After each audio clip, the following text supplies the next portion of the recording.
So, Mega Man, the original NES game, didn't do super well in sales. I'm not sure how bad it was, or if it even was bad realistically, but Capcom felt it didn't make enough money. So then why do we have 11 Mega Man games? Well, that's because the team wanted to work on the franchise once more, but Capcom kinda didn't want it. Eventually, Capcom lost the will to keep fighting against the Blue Bomber, and so they allowed the team, the original team, to make Mega Man 2 in between projects. Basically, while working on other Capcom projects, if the team had free time, they were working on Mega Man 2. And then it released. Well, Mega Man 2 is considered the best game in the franchise by a lot of people, so I'd say they did pretty well. Super well, in fact, knowing all this. Coming out for the Japanese Famicom in 1988 and the NES in June of 1989. Hey, that would be 36 years ago. Neat. I only know that because I'm turning 36 at the end of this month. Haha! Mega Man 2 and me are birthday friends now. Hooray! Anyway, the game sold really well this time because of that. Mega Man became a Capcom classic. Hell, it was the Capcom classic at this point. Yeah, it's no secret that Mega Man became the unofficial Capcom mascot after this. Blue Bomber was basically one of the biggest NES characters, even being in Captain N cartoon. Yeah, that's an old reference, isn't it? So this main villain, in Mega Man series is indeed Dr. Wily. Last time I took on the Yellow Devil, but this time I'm going straight for the source. So let's do it. Let's take on Dr. Wily! So the story of Mega Man 2 starts off roughly where the last game left off. Dr. Wily was never really captured, at least not that we know of, and now he's kind of just left to his own devices. He ends up making 8 Robot Masters. I guess he saw how Dr. Light was making them, so he managed to make his own this time around, and unlike the last game, they aren't construction drones. Yeah, well, the original robots were made to do construction by Dr. Light. These ones are made specifically to fight, and yeah, Mega Man doesn't have too much issues. Yeah, like the last Robot Masters, they all have weaknesses you can exploit. Neat.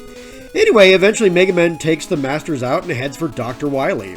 Wily now has a dragon and more interesting combat robots, but overall nothing really different happens until the end.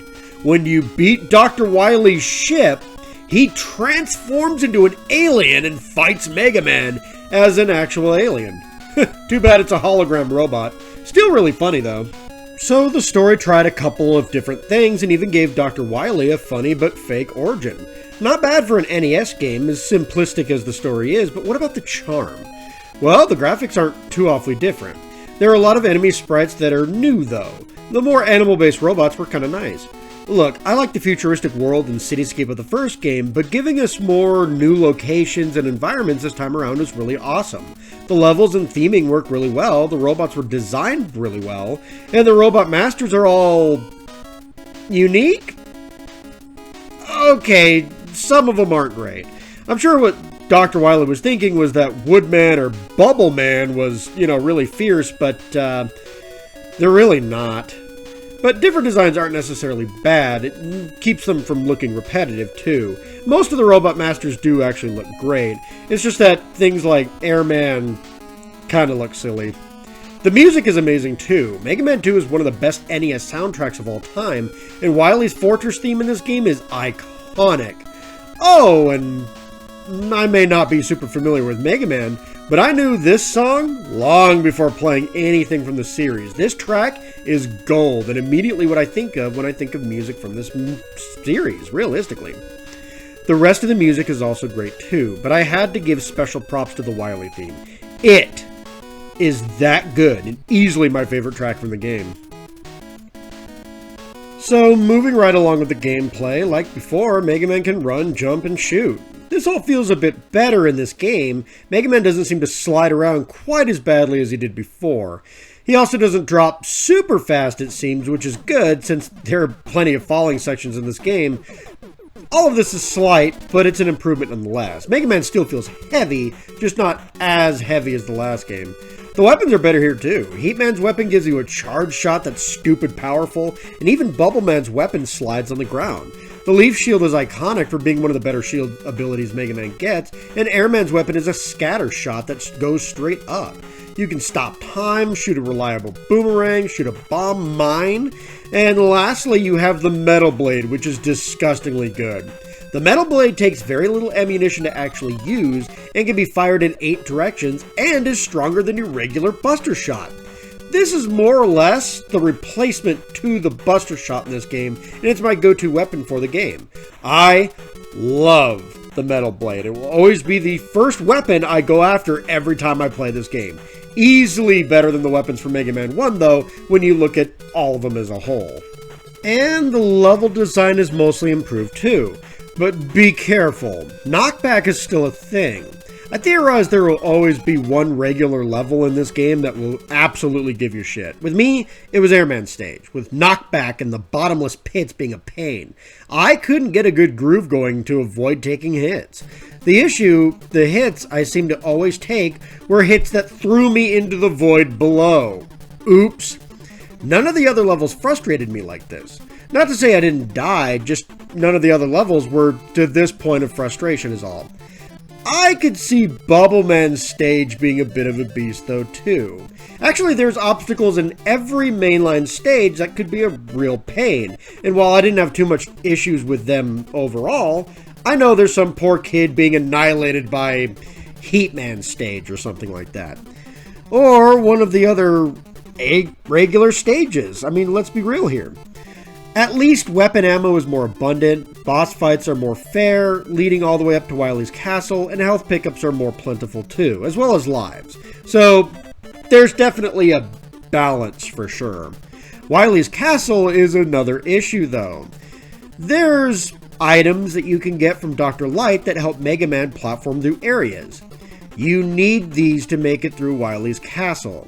These are a pain to chain together in one area, by the way, and the dragon boss fight gives people a lot of trouble as well in the first level of Wily's castle. Not because the dragon is super tough, but because you have very limited space to fight him on. These tiny platforms suck, right?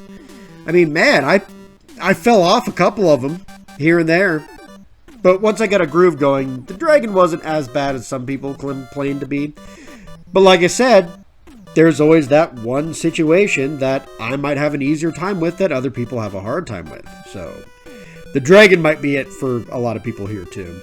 Also, the third boss in the castle is a bunch of weapons and walls.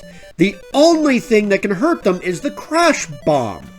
You have just enough ammunition to make it through this section, assuming you come in with full ammunition from the crash bomb to begin with.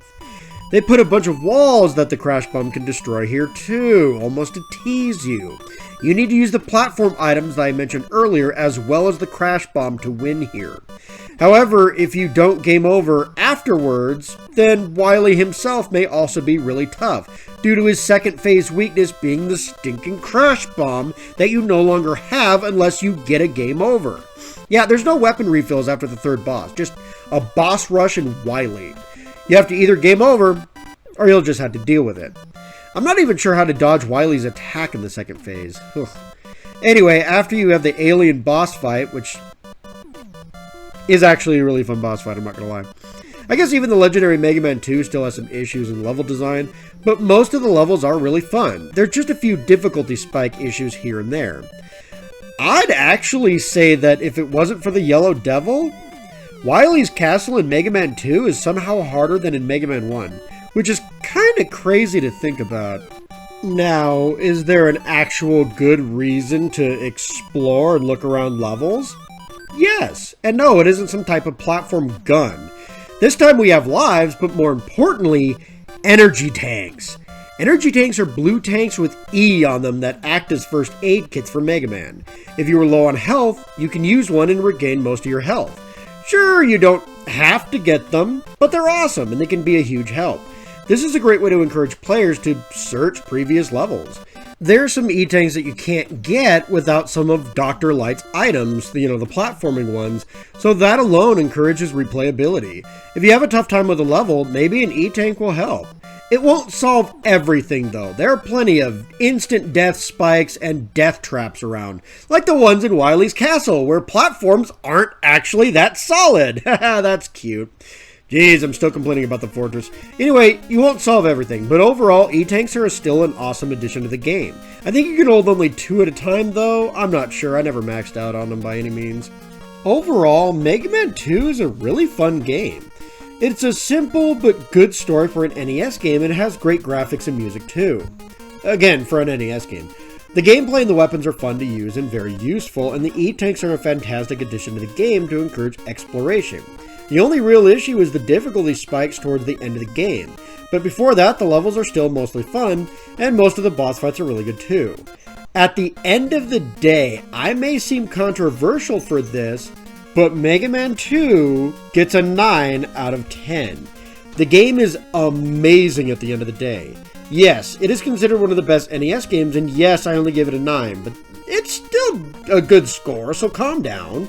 Eventually, I'll be doing a review on Mega Man 3 and the Wily Wars, but next time, I think I'm going to be doing a review on Wario Land 2 or something like that. Or a re-review on Bloodstain. Either way, like, subscribe, and comment to help out my channel. It'll actually really do help me. It gets me more views, more interactions. It helps my channel grow. Until next time, my minions, take care.